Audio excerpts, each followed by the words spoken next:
Video शुरू करने से पहले कमेंट बॉक्स में लिखे नमो बुद्धाय। चलिए आज की यह वीडियो शुरू करते हैं। एक गुरु का शिष्य बहुत बातूनी था। वह हर समय बातें करता रहता था, दिन भर इधर उधर की बातें करता रहता था और आश्रम के अन्य शिष्यों को सुनाता, उन शिष्यों को गालियां देता है और वह उन शिष्यों से गपशप भी करता और दूसरों के साथ अच्छा व्यवहार करने की कोशिश करता है। अपने मुंह से अपनी प्रशंसा करता रहता है और हमेशा अपने आप को गुरु के सामने सबसे बुद्धिमान और सिद्ध शिष्य साबित करने की कोशिश करता है। अपने को सभी शिष्यों से अलग और श्रेष्ठ मानता। उसने कहा कि मैं एक अमीर परिवार का लड़का हूं। अगर मैं चाहता तो एक आरामदायक और शानदार जीवन जी सकता था, लेकिन मैं वह सब छोड़कर यहां आया क्योंकि मुझे सच्चाई की तलाश है। मैं खुद को जानना चाहता हूं, मैं जीवन को जानना चाहता हूं, इसलिए मेरा यज्ञ सबसे बड़ा है।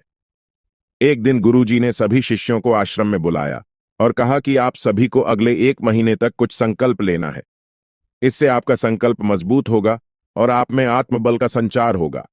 आप सभी अपनी क्षमता के अनुसार कोई भी संकल्प ले सकते हैं और 1 महीने के पहले आप में से जो कोई भी अपने संकल्प को भंग करता है, वह अपनी पुरानी दिनचर्या में वापस चला जाएगा। सभी शिष्यों ने अपनी शक्ति के अनुसार बड़े या छोटे संकल्प लिए और गुरु को अपना संकल्प बताकर वहां से चले गए। लेकिन बातूनी शिष्य अपने को सबसे अलग और बड़ा दिखाना चाहता था। तभी वह गुरु की झोंपड़ी में पहुंचा और बोला कि मुझे कोई छोटा संकल्प नहीं करना है, बल्कि अपने जैसा कोई बड़ा और महान संकल्प करना है। कृपया बताएं कि मैं कौन सा संकल्प लूं। उस बातूनी शिष्य की बात सुनकर गुरु मुस्कुरा दिए और कहा, क्या तुम मेरे द्वारा दिए गए संकल्प को पूरा कर पाओगे? क्या तुम्हारे लिए उसे पूरा करना संभव होगा? नहीं, यह तुम्हारे लिए संभव नहीं है। तुम इसे पूरा नहीं कर सकते तो अपना संकल्प खुद खोजो। शिष्य ने कहा, नहीं गुरु, मैं पूरा करूंगा। आप मुझे जो भी संकल्प दें, आप कृपया मुझे बताएं। गुरु ने कहा, ठीक है, फिर आप अगले महीने चुप रहेंगे, मुंह से एक शब्द भी नहीं निकलेगा। वह आपका संकल्प है। शिष्य ने कहा, गुरुजी, क्या यह संकल्प है? यह बहुत आसान है, केवल 1 महीने के लिए चुप रहना है। मुझे एक बड़ा संकल्प दें जो मेरे श्रेय के योग्य है, जिसे पूरा करने में मुझे परेशानी हो। गुरु ने कहा, पहले आप इस संकल्प को पूरा करें। शिष्य ने गुरु की आज्ञा का पालन किया। वह उसी समय चुप हो गया और मुड़ा और झोंपड़ी से बाहर चला गया। उसे चुप रहना बहुत आसान लगा। उसने किसी तरह चुपचाप एक दिन बिताया, लेकिन दूसरे दिन से उसके मन में न बोलने का बोझ बढ़ने लगा। तीसरे दिन उन्हें भारीपन महसूस होने लगा और चौथे दिन एक अजीब सी बेचैनी होने लगी। क्योंकि आश्रम के सभी शिष्य आपस में बात कर रहे थे, वह भी उनके सामने अपना पक्ष रखना चाहता था और उनकी बात बंद करना चाहता था। लेकिन उसका संकल्प उसके रास्ते में आ खड़ा हुआ, इसलिए वह सारा दिन केवल मुंह और आंखें ही बनाता रहा। ऐसे ही कुछ दिन और बीत गए और शिष्य बीमार पड़ गया। उसका सिर फटने वाला था, खाने पीने का भी मन नहीं करता था। वह बस बोलना चाहता था। वह गुरुजी के पास गया और उनके सामने बैठ गया और उन्हें लिख कर कहा, गुरुजी, मुझे बोलना है, बिना कहे मुझे सांस नहीं आ रही है। मेरा दम घुट रहा है। मैं अंदर से पागल हो रहा हूं। मैं क्या कर सकता हूं? क्या मुझे अपने संकल्प तोड़ देना चाहिए? गुरुजी यह पढ़कर मुस्कुराए और कहा कि संकल्प तो टूटने के लिए होते हैं, लेकिन जो व्रत को पूरा करता है वही अपने भीतर की शक्ति को बढ़ा सकता है, और जो अपनी आंतरिक शक्ति को बढ़ा लेता है वही जीवन के पथ पर आगे बढ़ता है। बुद्धि और जागृति संकल्प लेना आपके हाथ में था और उसे तोड़ना आपके ऊपर है। आपके अनेक सह शिष्य संकल्प तोड़कर अपनी दिनचर्या में लौट आए हैं। अगर आप ऐसा नहीं कर पा रहे हैं तो आप अपने संकल्प को तोड़ भी सकते हैं और अपनी पुरानी दिनचर्या में वापस जा सकते हैं।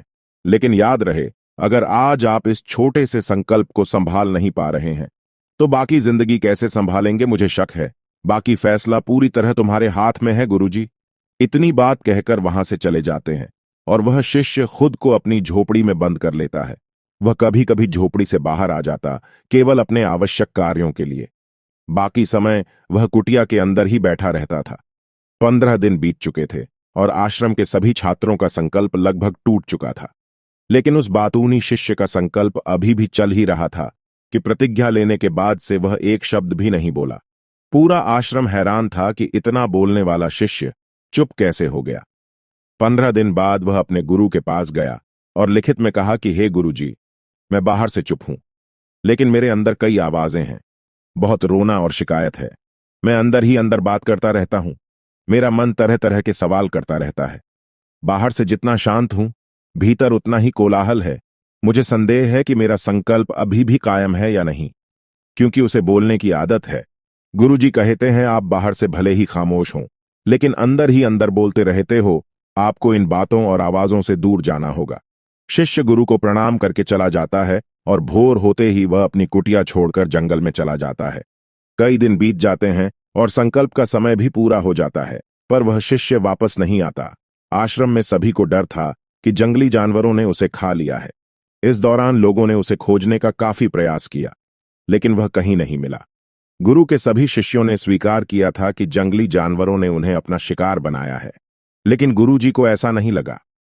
एक दिन आश्रम का एक शिष्य गुरु के पास आया और बोला, गुरुजी, बातूनी शिष्य को क्या हुआ? जानवरों ने उसे मार डाला होगा। गुरु ने कहा, हो सकता है जानवरों ने उसका शिकार किया हो, लेकिन उसके न लौटने का कोई और कारण हो सकता है। हो सकता है कि वह जिस चीज के लिए वहां गया था वह मिल गया हो। शिष्य ने पूछा कि क्या ज्यादा बोलना हानिकारक है? गुरु ने कहा, यह भी मानव जीवन के कई दुखों में से एक है कि वो कभी चुप नहीं रह सकता, वो हमेशा कुछ ना कुछ कहता रहता है। हमारा आधे से ज्यादा दुख हमारे अकेले बोलने से होता है।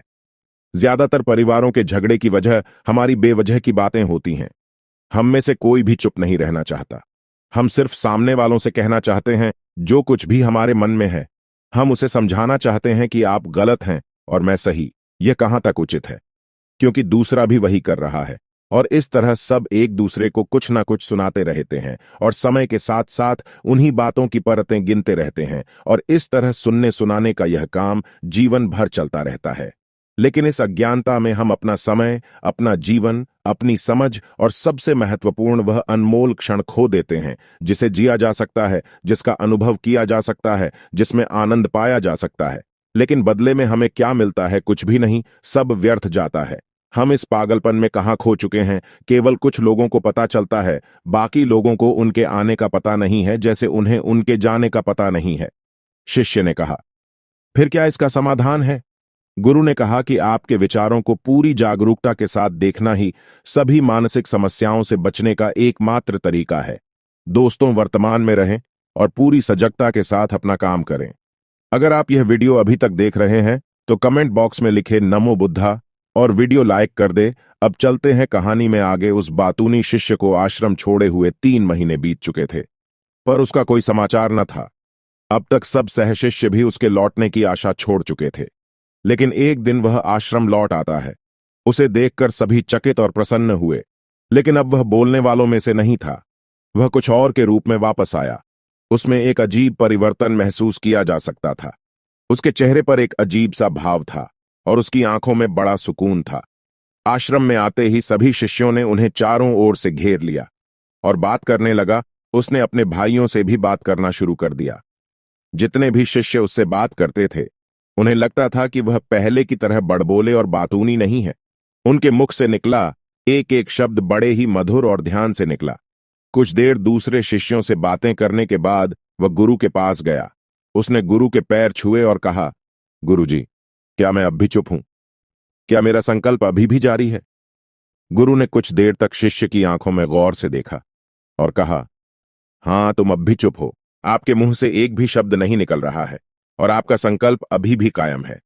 इसलिए वह शिष्य और भी गहरे जंगल में चला गया, इस आशा में कि वहां और शांति मिलेगी और मेरे मन में चहकना कम हो जाएगा। लेकिन मैं जितना एकांत में गया, मेरे अंदर की आवाज तेज होती गई। मुझे अपने अंदर की पुरानी आवाजें सुनाई देने लगीं। तब मुझे एहसास हुआ कि मैं कितना गलत था जब मैं बुरा कहता था अपने परिवार के सदस्यों, दोस्तों और सहशिष्यों को बातें। इसलिए उस समय मैंने सोचा कि मैं सही था।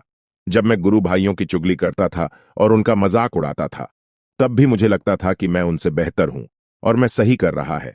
लेकिन उस दिन मुझे पहली बार लगा कि मैं कितना गलत हूं। बहुत देर तक ये आवाजें, ये शिकायतें मेरे अंदर चलती रहीं, लेकिन धीरे धीरे मेरे अंदर से ये सारी आवाज चली गई। अब मैं अंदर से भी खामोश हूं। उस घने जंगल में बाहर से बोलने वाला कोई नहीं था और भीतर कोई आवाज नहीं बची थी। उस दिन पहली बार मुझे मौन का सही अर्थ समझ में आया। कितनी शांति थी मेरे आसपास। हालांकि अभी भी कुछ आवाजें थीं जो पहले आती थीं, लेकिन मैं उन्हें नहीं सुन सकता था। लेकिन अब मैं उन सभी आवाजों को स्पष्ट रूप से सुन सकता था, जो हवा की आवाज, पक्षियों के चहकने की आवाज, बहते पानी की आवाज, भौरों की गुनगुनाहट की आवाज मैंने पहली बार पूरे होश में सुनी। मैंने अपने आसपास इतनी शांति कभी महसूस नहीं की। आप पहली बार हैं जब मैंने शांति भंग करने के लिए अपने मुंह से एक शब्द निकाला है। मैं चिल्लाया हूं, हे भगवान, ये किस प्रकार की शांति है? सब कुछ इतना शांत क्यों है? क्या हुआ? लेकिन मेरे चिल्लाने पर भी कि शांति भंग नहीं हुई। सब कुछ वैसा ही है जैसा बाहर पहले भी सन्नाटा था, और अंदर भी। हे गुरु, मैंने अपने गुरु भाइयों से बात की, मैंने आपसे बात की, मैं बोल रहा हूं, मैं चल रहा हूं, मैं सब कुछ देख रहा हूं, लेकिन मैं अंदर से बिल्कुल अकेला हूं। मैं चुप हूं, भीड़ में भी हूं, मैं अकेला हूं और अंदर से अकेला हूं। मैं तब भी अकेला हूं जब मैं अपने आप में शोर मचाना चाहता हूं। अब सब कुछ दिखाई देता है, सब कुछ सुना जाता है। गुरु ने कहा, जब तक बाहर बातें करते रहेंगे, भीतर अशांति होगी। जिस दिन हम अपने भीतर की ओर मुड़ेंगे, तो हमारे मुंह से जो भी निकलेगा, हम शांत रहेंगे। दुनिया में जितनी भी बुराइयां हैं, वे ज्यादातर हमारे बोलने से ही पैदा होती हैं, क्योंकि हम चुप नहीं रहना चाहते।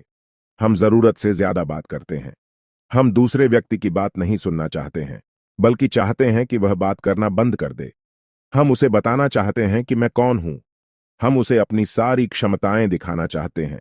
बस यही हमारे जीवन का उद्देश्य रह जाता है। कभी एक दूसरे को सुनना नहीं चाहते, समझना नहीं चाहते। उन्होंने कभी चुप रहना नहीं सीखा, क्योंकि खामोश रहने से ही वो खुद को छोटा महसूस करते हैं। दुनिया के सारे युद्धों की वजह हमारी ही बोलती है, इसलिए हमें उतना ही बोलना चाहिए जितना जरूरी हो, क्योंकि बेकार की बातें करने से ऊर्जा बर्बाद होती है, और बोलने से हम कभी अंदर की ओर नहीं मुड़ते, क्योंकि वो हमें बाहर की ओर खींचती रहती है। और क्या क्या इस दुनिया के अलावा कोई बाहर है? लेकिन अगर हम अपने भीतर की दुनिया की ओर मुड़ना चाहते हैं, तो इस मुंह को बंद रखना चाहिए। इसलिए जो सभी प्रबुद्ध हो गए हैं, एकांत की ओर भागा, ताकि उन्हें ज्यादा न बोलना पड़े, न ज्यादा सुनना पड़े। वे अकेले रहें और शांत रहें, ताकि वे आसानी से भीतर की यात्रा कर सकें। लेकिन कोई चाहे तो इस दुनिया में रहकर भी एकांत में रह सकता है, शांत रह सकते हैं, लेकिन इसके लिए उन्होंने अपनी ऊर्जा बचाई होगी, जिसे वे व्यर्थ की बातों में बर्बाद कर रहे थे। दोस्तों, इस कहानी की सीख यह है कि व्यर्थ बोलने से आपकी ऊर्जा नष्ट होती है, और ऐसा कहना हमें वापस भीतर नहीं जाने देता, क्योंकि यह हमें बाहर की ओर झुकाए रखता है। और जो अपने भीतर यात्रा करना चाहते हैं, उन्हें अपना मुंह बंद रखना चाहिए। मुझे आशा है कि आपको यह कहानी पसंद आएगी और आपको बहुत कुछ सीखने को मिला होगा। धन्यवाद। अगर आप यह वीडियो अभी तक देख रहे हैं तो कमेंट बॉक्स में लिखे नमो बुद्धा और वीडियो लाइक कर दे, और अपने उन दोस्तों को भेजे जो ज्यादा बोलते हो।